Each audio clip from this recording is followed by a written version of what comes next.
Hi there, I'm Andrea Koppel, and it's Time for Coffee, the podcast where you get to hear firsthand what the jobs and careers that interest you the most are really like. Hey there, Java Junkies. Welcome to another K-Cup mini episode of Time for Coffee. By the way, K-Cups come in 3 sizes, single, double, and triple shots, or roughly 1 minute, 5 minutes, or 10 minutes in length. So if you don't have time to throw back an entire caffeinated career conversation, these K-Cup mini episodes of T4C can give you a quick caffeinated fix, whether you're on the go or you only have a few minutes to binge. So grab your mug and take a chug, because it's time for a caffeinated career triple shot K-Cup with my guest, Joe Yonan.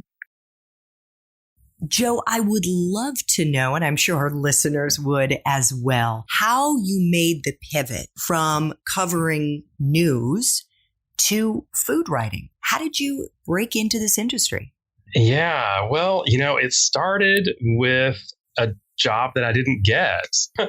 I was working on the night copy desk at the Boston Globe, and I was trying to get a job as an assignment editor, so a more substantive editor who dealt directly with reporters. And I believe it was the New England editor job. And I didn't get it. And honestly, I had been really fortunate up to that point. It was the first time in my career that I didn't get something that I really wanted. Mm-hmm. And yet I also found that I was relieved that I didn't get the job. And when I was relieved, it was a big wake up call for me. I was thinking, well, why am I should be devastated about this. Why am I relieved about it? And I kind of started to realize that I was interested in journalism that was less hard news focused. And it sort of shook me up though a little bit, because that hadn't been, my path up until then. And so I got one of those "What Color Is Your Parachute" books, and I was in the middle of a career crisis. And one of the first exercises was about trying to find something that made you happy, and a career that made you happy. And I remember the exercise, called for you to sit in a quiet place with a notepad and a pencil, and to close your eyes and undergo this visualization exercise that was supposed to be pretty gradual. You were supposed to first try to picture yourself happy, and then you're trying to picture yourself in an office, and then you're trying to, work toward this answer. And for me, I closed my eyes, and it was about 15 seconds, and I opened my eyes and I said, "Oh, it's food."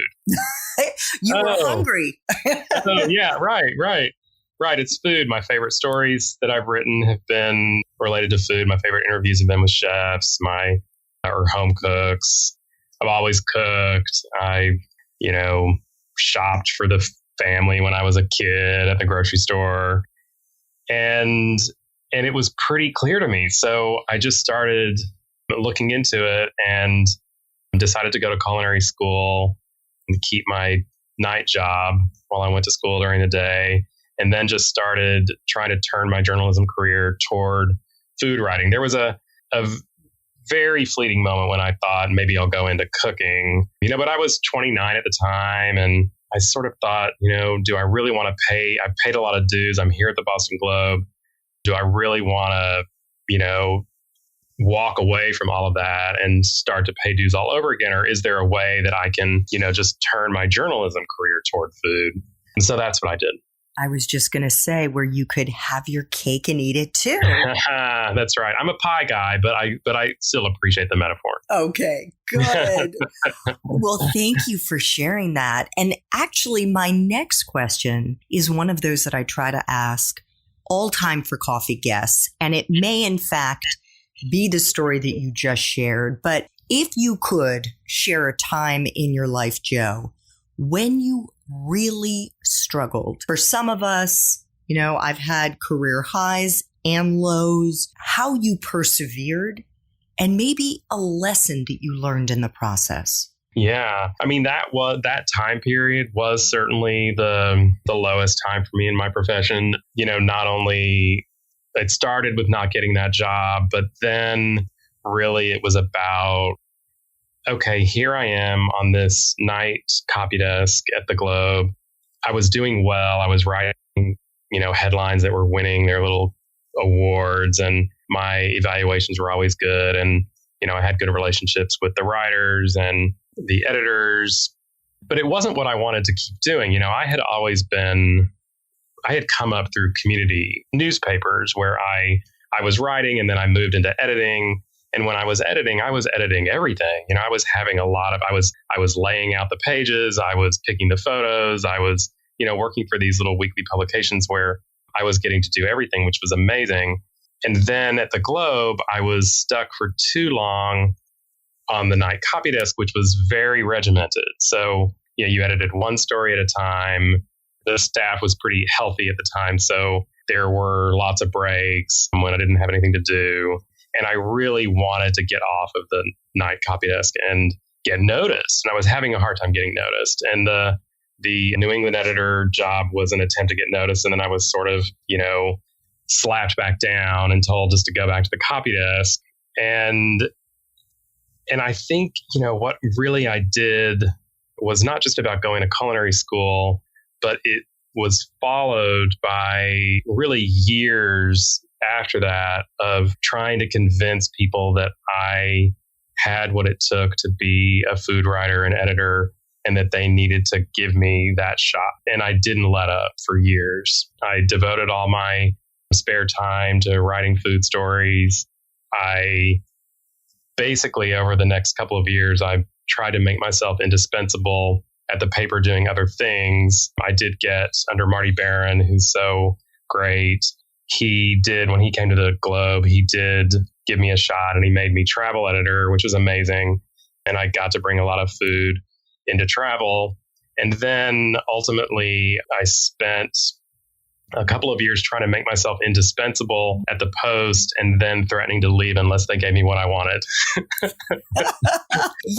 But sometimes it comes down to that. Yes, sometimes it really does. Just saying, well, in my case, I got outside offers and used them as leverage to get a food writing gig at the at the Globe. And it worked. The first time they put me in food for 6 months, and then that was up, and they tried to send me back to travel. And so I just sort of went through it again and got another offer and said, look, I'm going to go unless you put me in there full time. And then they did. So it sounds to me like maybe the lesson is that you have to bust your butt. Yeah. You have to go above and beyond. You can't take no for an answer. You have to look for other opportunities and be prepared to leave if you don't get what you want. That's absolutely right. Yep, that's it. Thanks for tuning in to this K-Cup mini episode of Time for Coffee. If you want to listen to our entire caffeinated career conversation, please check out the show notes for this episode. Thanks so much for listening to Time for Coffee, where the professionals in the jobs that most interest you always have time to grab coffee 24/7, no matter where you live. I have one quick favor to ask you. Remember to rate, review, and subscribe to Time for Coffee. Thanks so much.